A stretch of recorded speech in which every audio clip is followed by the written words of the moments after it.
నమస్తే welcome to iDream నేను మీ మాధురి. భూ ఆక్రమదారులకు హైడ్రా సంస్థ కంటి మీద కునుకు లేకుండా చేస్తుంది.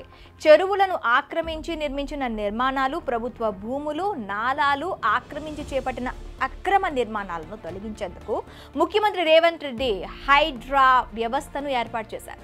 మొదటి నుంచి హైడ్రా దూకుడుగా ముందుకు వెళ్తోంది. సామాన్యులు, పేదలు, సినీ, రాజకీయ సెలబ్రిటీలు అనే తేడా లేకుండా ఆక్రమణలకు పాల్పడ్డ వారిపై కొరడా జుల్పిస్తోంది.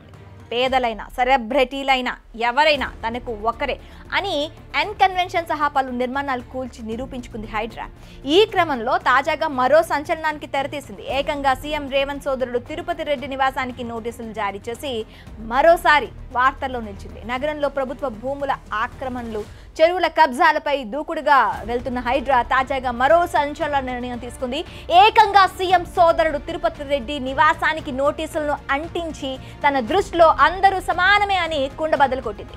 మాదాపూర్ అమర్ కోఆపరేటివ్ సొసైటీలో తిరుపతి రెడ్డి ఉంటున్న ఇల్లు, కార్యాలయం దుర్గం చెరువు ఎఫ్టీఎల్ పరిధిలో ఉన్నట్లు గుర్తించిన అధికారులు వాటికి నోటీసులు జారీ చేశారు. ఎఫ్టీఎల్ పరిధిలో నిర్మించిన ఆ అక్రమ కట్టడాలను స్వచ్ఛందంగా తొలగించాలని స్పష్టం చేసిన రెవెన్యూ అధికారులు అందుకు నెల రోజులు గడువు ఇచ్చారు. రంగారెడ్డి జిల్లా కలెక్టర్ నేతృత్వంలో శేర్లింగంపల్లి డిప్యూటీ కలెక్టర్, తహసీల్దార్ దుర్గం చెరువుకు ఆనుకుని ఉన్న nectars colony, doctors colony, Kavuri hills, Amar society వాసులకు కూడా నోటీసులు జారీ చేయగా ఆ మేరకు పలు ఇళ్లకు నోటీసులు అంటించారు. వీరికి కూడా నెల రోజులు గడువిచ్చి ఎఫ్టీఎల్ ను ఆక్రమించి కట్టిన నిర్మాణాలను స్వచ్ఛందంగా కూల్చివేయాలని వివరించారు. ఇదిలా ఉండగా నిన్న ఒక్కరోజే హైడ్రా దుర్గం చెరువు పరిసరాల్లో 4 కాలనీల్లో వందల ఇళ్లు, కమర్షియల్ కాంప్లెక్స్లకు వాల్టా చట్టంలోని సెక్షన్ 23A కింద నోటీసులు జారీ చేసింది. అవన్నీ అక్రమ నిర్మాణాలని కనుక వాటిని స్వచ్ఛందంగా కూల్చివేయాలని, లేకపోతే తామే కూల్చివేతలు చేపడతామని అధికారులు హెచ్చరించారు.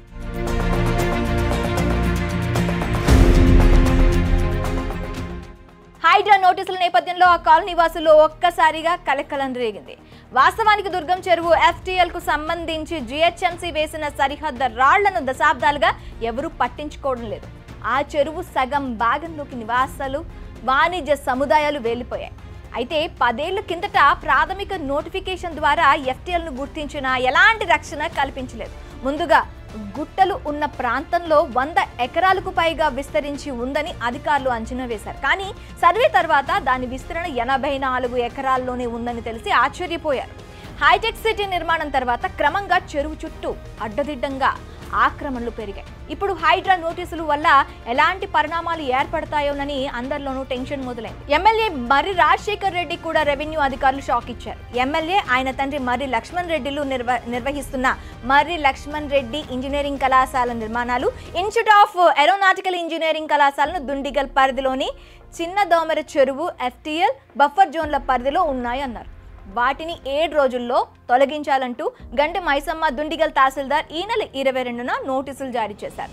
చిన్న దామెర చెరువు ఎఫ్టీఎల్ బఫర్ జోన్లు 8.24 ఎకరాలు ఆక్రమించారని, వారం రోజుల్లో ఆక్రమణను తొలగించకపోతే చట్ట ప్రకారం కఠిన చర్యలు తీసుకుంటామంటూ దుండిగల్ తహసీల్దార్ సయ్యద్ మతీన్ తెలిపారు. ఇక అక్రమ నిర్మాణదారులకే కాదు, నిబంధనలకు నీళ్లొదిలిన అధికారులపై హైడ్రా చర్యలు తీసుకోబోతోందని, అయితే కూల్చివేతలు చేపట్టిన ప్రాంతమే నాటి నుంచి విధులు నిర్వహించిన సంబంధిత అధికారుల వివరాలను సేకరించేందుకు రంగం సిద్ధమవుతోంది. ఇప్పటి వరకు 18 ప్రాంతాల్లో చిన్న పెద్దవి కలిపి సుమారు 200లకు పైగా నిర్మాణాలు కూల్చివేశారు. 50 ఎకరాల వరకు ప్రభుత్వ చెరువుల భూములను పరిరక్షించినట్లు హైడ్రా అధికారులు గవర్నమెంట్ కు రిపోర్ట్ కూడా సమర్పించారు.